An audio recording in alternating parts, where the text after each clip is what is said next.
رحیم السلام علیکم۔ میں ڈاکٹر تنویر انور خان آپ کے لیے اپنی 7ویں کتاب ہلالی کنگن سے 88 نمبر کی کہانی لے کے آئی ہوں، 88 نمبر کی کہانی۔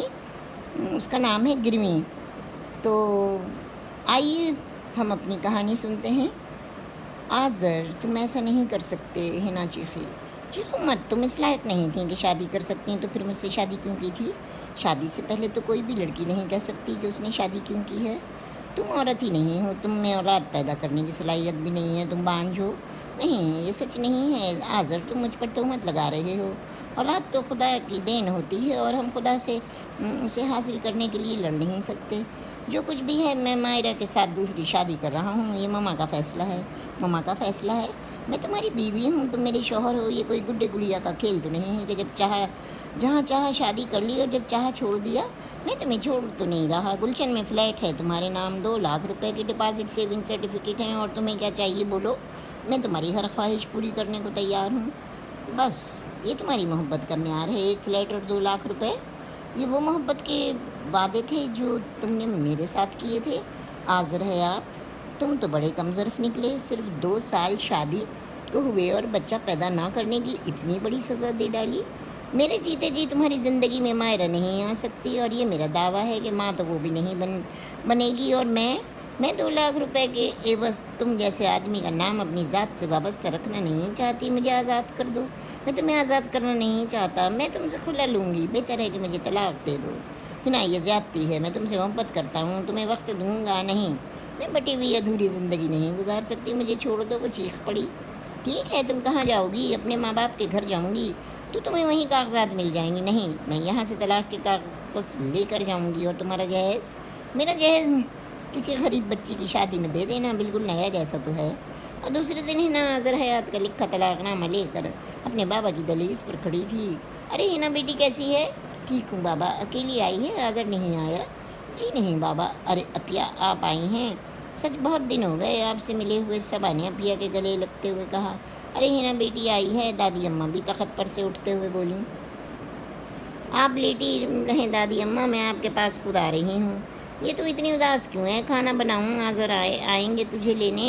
امی نے کچن سے نکل کر پوچھا۔ کوئی ضرورت نہیں اس کے لیے کھانا بنانے کی۔ کیوں، وہ آئے گا نہیں؟ نہیں، وہ اب کبھی نہیں آئیں گے۔ یہ تو کیا کہہ رہی ہے ہنا؟ تو ہوش میں تو ہے؟ ہاں امی۔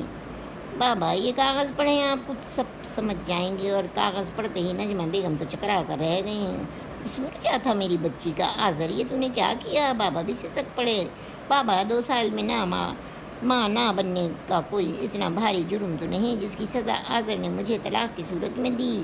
طلاق میں نے اس لیے لی کہ دوسرے درجے کی بیوی بن کر نہیں رہ سکتی تھی۔ بابا، آذر حیات مائرہ نامی لڑکی سے اگلے ہفتے شادی کر رہے ہیں، اور میں یہ انہیں سب برداشت نہیں کر سکتی تھی۔ بیٹی، ہمارے خاندان میں تو کبھی ایسا نہیں ہوا ہے، تو نے اچھا نہیں کیا، طلاق لے لی سوچے سمجھے بغیر، ماں باپ سے مشورہ کیے بغیر۔ بابا جانی، میں ایک پڑھی لکھی لڑکی ہوں، دقیانوسی عورتوں کی طرح ٹسوے نہیں بہا سکتی۔ میں ایک لیبارٹری سے وابستہ ہو جاؤں گی۔ میں نے آخر بایو کیمسٹری میں MSc کیا ہے، اپنی تعلیم کو برباد نہیں ہونے دوں گی۔ میں PhD بھی کروں گی۔ تجھ میں اتنا حوصلہ ہے کہ تو آذر حیات کو چھوڑ کر یہ سب کر سکے؟ کیوں نہیں بابا؟ مرد تو جب چاہے ہیں اور عورت کو مسلتے کچلتے ہوئے نکل جاتے ہیں، تو پھر عورت کسی کے لیے کیوں تباہ ہو جائے؟ میں آذر حیات کو چھوڑ کر زیادہ اچھی زندگی گزاروں گی۔ روز روز مرنے سے بہتر ہے کہ ہم ایک دن مر جائیں، اور میں روز روز مرنے کے بجائے، نفسیاتی مریضہ بننے کے بجائے آذر حیات کی زندگی سے نکل آئی۔ مگر بیٹا، تم دونوں میں تو بے حد پیار تھا۔ مگر بابا، پیار ایک طرفہ نہیں ہوتا، 2 طرفہ ہوتا ہے۔